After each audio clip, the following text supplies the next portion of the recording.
ভাই কেউ কি আইডি কিনবেন? আইডি কিনলে আমারে বললেন। আমি এই যে আইডিটা দেখতেছেন এই আইডিটা বেচে ফেলাম। আর এটা আমি 2000 হইলে বেচে ফেলবো। আর যদি কেউ নিতে চান আমাকে ফেসবুক আইডিতে মেসেজ করবেন। আমার ফেসবুক আইডির নাম হলো নাহিদ ইসলাম। আমাকে মেসেঞ্জারে নক দিলে আমি আপনাকে বুঝিয়ে আইডি দিয়ে দিব। কেউ যদি নিতে চান আইডিটা তাহলে আমাকে মেসেঞ্জারে নক দিন।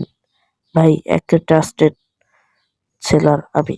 ভাই কোনো স্ক্যাম করুন না ভাই, যা সত্যি তাই। খোদার কসম ভাই, আইডি আপনি একেবারে ভালো মতন পেয়ে যাবেন। আইডি কোনো স্ক্যাম করুন না। যদি আইডি নিতে চান তাহলে আইয়েন ভাই। আইডি একটা ট্রাস্টেড ভাই, কোনো স্ক্যাম করুন না সত্যি। যদি নিতে চান তাহলে আইসেন। আর দেখলেন তো কালেকশন, এই আইডিটা বেচালাম ভাই, শখের আইডি আসলো। এই আইডিটা বেচালাম 2000 হইলে। আর যদি কেউ নিতে চান আইসেন।